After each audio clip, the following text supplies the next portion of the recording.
ఆ రోజుల్లో రాజాస్థానం దొరకడం చాలా కష్టంగా ఉండేది. కేవలం విజయనగరాన్ని పరిపాలించే శ్రీకృష్ణదేవరాయలు మాత్రమే కవులను ఆదరించేవారు. రామలింగడు శ్రీకృష్ణదేవరాయలు వారికి మిత్రుడైన తాతాచార్యుల ద్వారా ఆస్థానంలో ప్రవేశించాలనుకున్నాడు. కానీ ఆయన రామలింగడిని 3 నెలలు తిప్పించి అది అంత సులువు కాదని చెప్పి పంపించేశాడు. రామలింగడు రాయలవారి ఆస్థాన బండోతుకి లంచం ఇచ్చి రాజ్యసభలోకి ప్రవేశించాడు.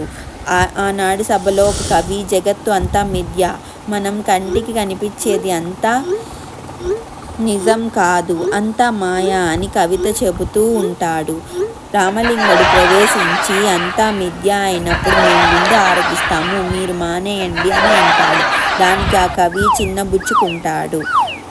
రాయలవారు రామలింగడు తెలివికి మెచ్చుకొని రాజ్యసభలో చోటు కల్పిస్తాడు. రామలింగడు తాతాచార్యుల పని పడదామని నిశ్చయించుకుంటాడు.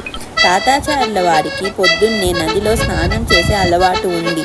ఆ సంగతి తెలిసి రామలింగడు తాతాచార్యుల వారి బట్టలు అపహరిస్తాడు. స్నానం అయిన తర్వాత బట్టలు లేవని తెలిసి తాతాచార్యుల వారు రామలింగడిని చాలా ప్రాధేయపడతారు. చివరికి రామలింగడు తనను మోసుకుంటూ ఊరంతా తిప్పాలి అని షరతు మీద బట్టలు ఇవ్వడానికి ఒప్పుకుంటాడు. తాతాచార్యులు రామలింగడిని మోసుకుని పరిగెత్తుతుండడం రాయలవారితో సహా అందరూ చూస్తారు. రామలింగడుపై కోపం వచ్చి రాయలవారు అతనిని తీసుకురమ్మని రాజభటులను ఆజ్ఞాపిస్తారు.